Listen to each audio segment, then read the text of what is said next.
So we have taken a swift look at the search strategy. Training of a classifier on several features is not a big deal usually. However, let's take a look at additional constraints that are imposed on the classifier so that it could be used for such an analysis. So there are two considerations we have to keep in mind.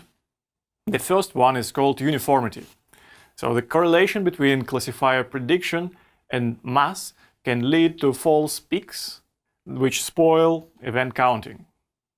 So as you see on the picture, if you have a blue distribution and then you apply some kind of classifier that is correlated with a mass, then you might get a green distribution that is roughly the same on the sideband regions, but at the center, or where you expect to get a mass of mother particle, you get a peak. And sometimes this peak might be just to the features or just to internal properties of a classifier with no physical motivation.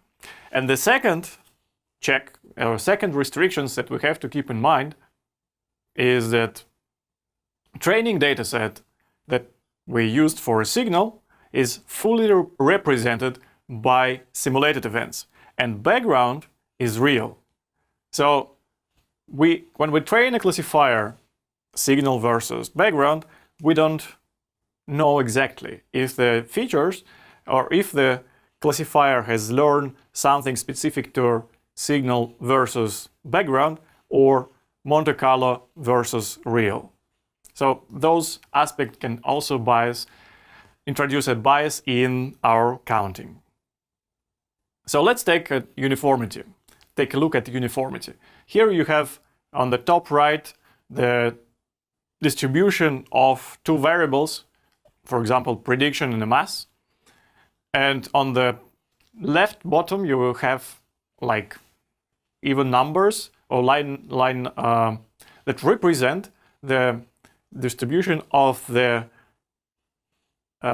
events in the bins of mass with certain predictions given global threshold of true positive rate, for example, 0.1, 0.3, 0.5, etc.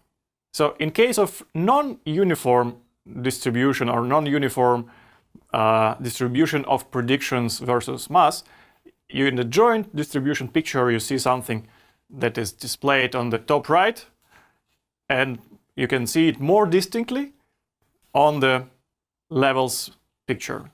So basically when you apply a classifier that gives true positive rate a given specific number, like 0.1, which is depicted by blue, and then you see what is the actual fraction of the dataset that is selected by this threshold on a given range on a mass axis. So when you plot those colorful numbers and you see there are peaks that correspond to this non-uniformity. How can you measure this non-uniformity?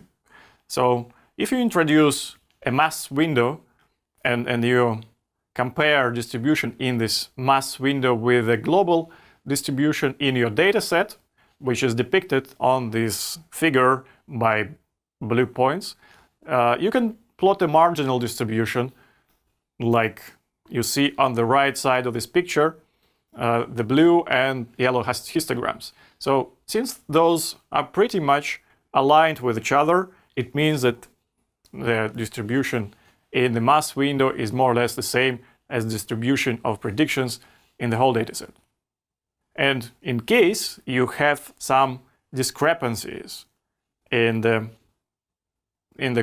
if you have some correlations between predictions and the mass, those marginal distribution will differ. So as a measure to non-uniformity, we can introduce Kramer-von Mises test, which is an integral characteristic that integrates the difference in CDFs in two distributions, like in the mass region and the whole data set. So, and we compute this formula over all possible regions or some set of regions in the mass scale, in the mass window. So uniformity check that relies on this measure can work in the following manner. So first we confirm that random predictions and mass can be considered independent variables. So, and we assume a null hypothesis that mass and predictions are independent. Then we generate distribution of CVM value under null hypothesis by repeating many times the following steps. First, we generate random predictions and we compute CVM value. So, and then we can choose a p-value and compute corresponding value of Kramer von Mises test. So the basic approach that physicists use to deal with correlation of predictions of classifier with the mass is pretty simple. So we remove the features in the training sample that introduce such correlation. We know that momenta, or if we have several particles, momenta of those particles can give us a hint about the mass of the mother particle or mass of those particles. So we can omit those features. So it is simple and it works, but removing those features can lessen the power of classifier.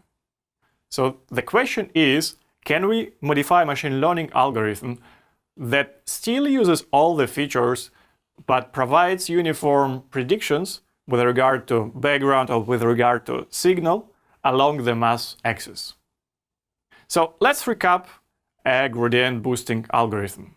So it is an approach that greedily builds an ensemble of estimators. So here D small is just a tree, and we have an ensemble of those trees weighted by some coefficient.